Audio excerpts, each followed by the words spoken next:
All right, let's jump into another deep dive. Today we're focusing on Indonesia, specifically their ambitions in the electric vehicle market. Think interesting. Yeah, there's a lot going on over there. We'll be looking at this recent article from compass.com. Okay. It highlights some pretty interesting developments, like how Indonesia is trying to get big auto manufacturers on board. Hmm. It's more than just like entering the EV market. They want to be a major player. Oh, wow. That's ambitious. Definitely. And it seems they're really serious about it. The article mentions that President Prabowo himself has been trying to secure investment from Ford and Volkswagen. Wow. That's hands-on leadership. What does that tell us about Indonesia's commitment to this? Right.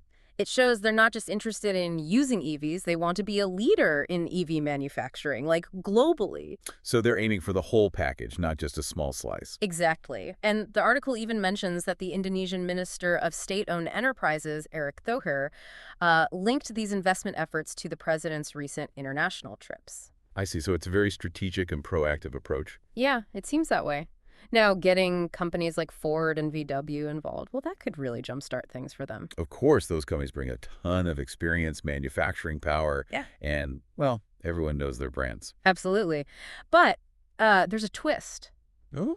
The article also quotes Indonesia's Minister of Industry, Ajuz Gumiwang Kartasasmita, and he said there are no concrete updates on those investments from Ford or VW. So intention is there, but no guarantees yet. Interesting. Yeah, so, the president's efforts are great, but there's no guarantee it'll work out. Right. Makes you wonder what factors are at play for Ford and VW. I'm wondering that too. Is it just, negotiations taking time, or are there bigger challenges Indonesia needs to deal with? It could be that Ford and VW are really analyzing the whole investment situation in Indonesia. They have their own global strategies, got to manage risks, Yeah. things like how ready is the infrastructure? What are the regulations like? Is it a good business environment overall? These things matter. So even though Indonesia is being proactive and there are potential benefits, getting these big companies on board might be tougher than it looks at first glance. Yeah, it really highlights how competitive the EV market is globally. Everyone wants to be a leader in this.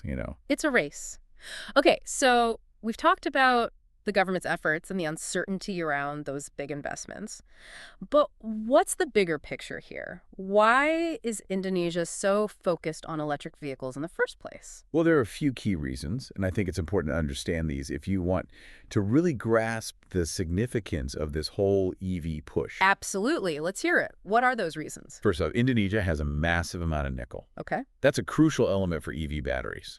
Like Right. they have about 21% of the world's nickel reserves. Wow, that's a lot. They're not just thinking about making cars, they want to control the whole EV battery supply chain. Ah, so they're going for the whole EV ecosystem thing? Exactly. And when I say EV ecosystem, I mean everything from mining the raw materials, making batteries, producing vehicles, setting up charging stations, all the way to recycling those batteries. So it's way bigger than just cars, right? Yeah. What about the economic side of things? How does Indonesia see EVs impacting their economy? Oh, the potential is huge. They want to create a ton of jobs, attract foreign investment, and drive technological innovation across multiple industries. This could really transform their economy. That's a pretty impressive vision, and I'm guessing there's an environmental angle here too, right? Definitely. Indonesia, like a lot of countries, struggles with air pollution, especially in their cities. Switching to EVs, which don't have those exhaust fumes, could make a big difference in air quality and public health. So it seems like it could benefit them in a lot of ways. They can boost their economy and help the environment at the same time. Exactly. It's a win-win situation, and it aligns with that global trend towards cleaner and more sustainable transportation. This is giving me a much clearer picture of what's driving them. Now let's circle back to those investments from Ford and VW. Let's say they do happen. What could that mean for Indonesia, beyond just building factories and making cars?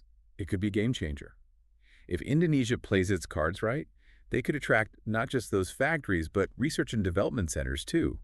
Think about it. Technology transfer, local expertise growing, and maybe even their own Indonesian EV brands down the line. Wow, their own brands. That's amazing. It's possible, Right. but they need a long-term plan, serious investment in research and development, and a commitment to building that innovation ecosystem we talked about. So even getting Ford and VW is just the first step on a much longer road. That's a good way to put it. Now think about this. What specific steps could Indonesia take to build that innovation ecosystem and become a true leader in EV tech, not just a follower? That's a great question to think about. And it leads us perfectly into the next part of our deep dive. But first, let's make sure we've got the main points from this part clear. Sounds good. Let's recap. Okay, so we've talked about how Indonesia is pushing hard for EVs, with President Prabowo himself trying to get those big investments from companies like Ford and Volkswagen. Right. And we talked about why they're doing this, like the economic benefits from those EV batteries and, the good environmental impacts. Yeah. But we also saw that those investments aren't a sure thing just yet. Right. And it's important to remember that all of this is happening in a global context. Hmm. The whole automotive industry is changing fast, moving towards electric. Yeah, Many countries are trying to be the leader in this transition. It's a competitive landscape, lots at stake. definitely a race. So how does Indonesia's approach compare to other countries doing similar things? What are their strengths and where might they struggle? Good question. One of Indonesia's biggest advantages is those massive nickel reserves, like we discussed before. Having control over such an important part of EV batteries gives them a real edge. Kind of like how lithium reserves gave some South American countries an advantage in battery production. Indonesia could do the same with nickel. That's a great comparison. So they have the materials, but what about the market for EVs in Indonesia itself? That's another thing working in their favor. Indonesia has a large and growing population, over 270 million people. Wow, that's a lot of potential As customers. their economy grows, so will the demand for vehicles, including electric ones. That's a huge potential market for locally produced EVs. Makes sense. Is the government doing anything specific to encourage people in Indonesia to buy EVs? Yeah, they're putting policies in place to boost both the supply and demand. Okay. For instance, they've got tax breaks for EV buyers to make them more affordable. Yeah. And they're giving incentives to manufacturers to encourage local production. So they're really trying to cover all the bases, but what about the challenges? There have to be some hurdles, right? Of course, every big change comes with challenges. One of the biggest is infrastructure. Mm. They need to build a reliable network of charging stations. People need to know they can easily charge their car, whether it's at home, at work, or on a road trip. Yeah, that makes sense. Range anxiety, that fear of running out of charge, is a big concern for people thinking about buying an EV. If there aren't enough charging stations, that fear gets worse. Exactly. Another challenge is cost. Even with government help, EVs are generally more expensive than gas-powered cars. Yeah. Closing that price gap will be important to make EVs accessible to everyone in Indonesia. So it's not just about making the cars, it's about making sure people can afford them and use them practically. Exactly. To really make EVs work in Indonesia, they need a holistic approach.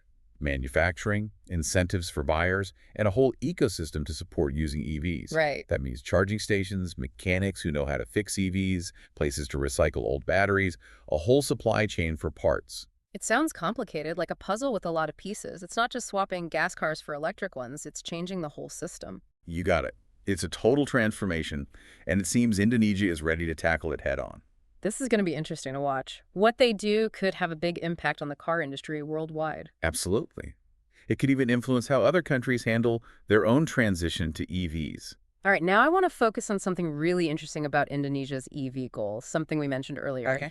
It's the idea that they could become more than just a place where EVs are built. You mean their goal of being a center of innovation in the EV space? Exactly. We talked about getting research centers from Ford and VW, but what would it take for Indonesia to become a real EV innovator, not just assembling technology made somewhere else? Great point. The potential is there, Yeah. but they would need a focused plan to create the right environment for EV innovation. What would that look like? What steps could they take to build that kind of innovation ecosystem? One key thing is attracting the best engineers.